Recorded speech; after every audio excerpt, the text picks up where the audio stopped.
What effect does the temperature of boiling water have on different biomolecules?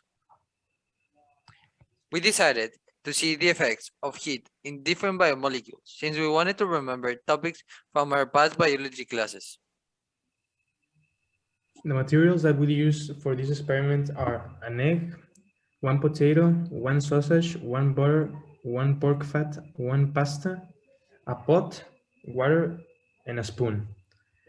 For this experiment, you are required to use some protections for your arms and hands. Use eye protection and take general precautions to not burn yourself as we will be working with boiling liquids. In addition, trying to use just enough water as needed to be as ecologically friendly as we can. Instructions. Observe the biomolecule before the experiment. Boil the water, wait until it reaches 100 degrees Fahrenheit before introducing the biomolecule. After putting the biomolecule in the boiling water, wait 10 minutes.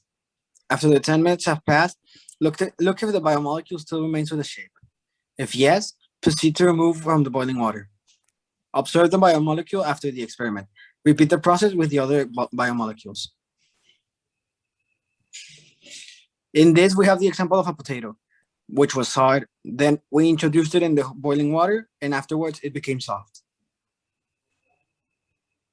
This one is the example of the sausage, and at first it was slightly hard, and after 10 minutes of boiling in the boiling water, it was very soft.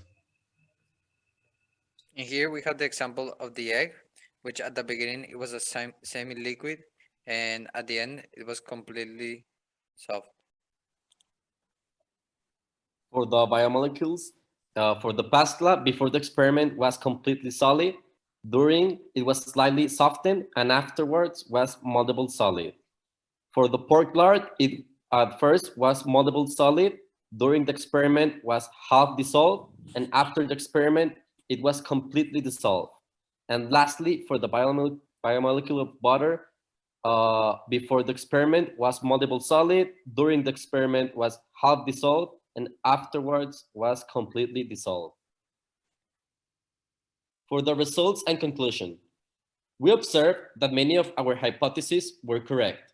We found that most of the biomolecules behave as we predicted, with the expectation of the sausage, which we believe it was due to not being a pure biomolecule. We believe that the different biomolecules behave different thanks to their composition and the water affecting that composition. We believe that this experiment will make an impact in our lives, since we will be able to identify how certain foods react with different heats.